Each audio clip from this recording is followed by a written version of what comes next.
Friday, we woke up to 28 degrees. It's a little cooler than what we're used to in Florida, but nevertheless, it's a beautiful day. The sun is out. There's not a cloud in the sky, and we're going to warm up quickly to the 50s and maybe even the 60s. So we're very thankful for that.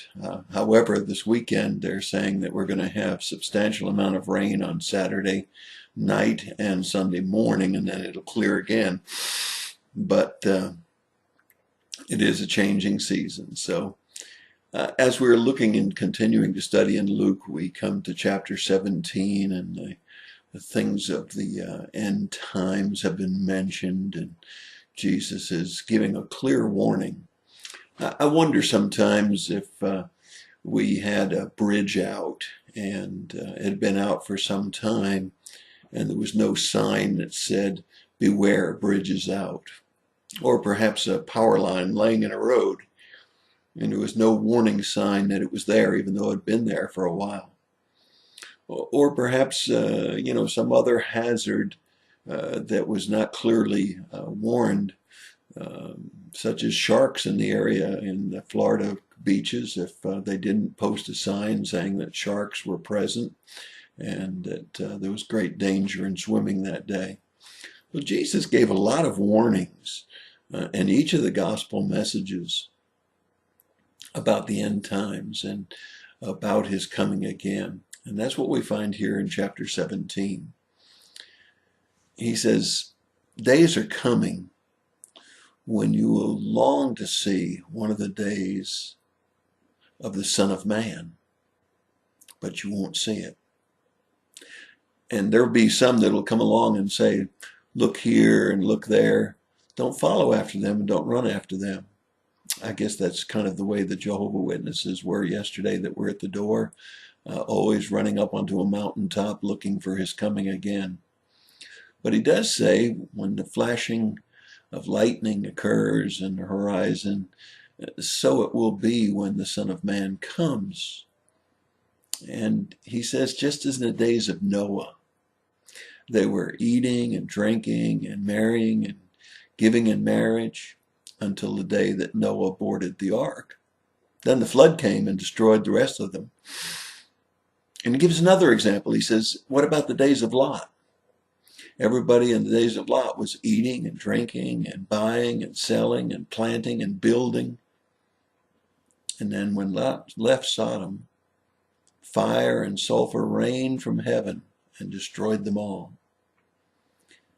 Those are pretty devastating examples, aren't they? Jesus said, just like when Noah was on board the ark, and just like when Lot left Sodom and Gomorrah, what happened there? He says, on that day, a man will be on the housetop, and those belonging are in the house. He must not come down to get them. Likewise, the man in the field must not turn back. He warns, remember Lot's wife. And he says, it's really important that those that try to save their life will lose it, but those that lose it in him will preserve it. He says, I tell you, in that night, two will be in one bed. One will be taken and the other will be left. That's a sad scenario, isn't it? It pictures perhaps a husband and a wife where one is saved and the other one is not. And one's going to be gone and gone to heaven to be with Jesus, and the other one's going to be left behind. I guess that's where we get that title for that movie, right? Left Behind. And it says two women will be grinding in the field, and one will be taken and the other will be left. That represents two friends, two co-workers, one going into heaven and one being left behind. You see, it is going to be a time of separation. Everything's not going to pan out all right for everyone. For those that have trusted in Jesus, it'll be a joyful time. For those that have not, it'll be a terrible time.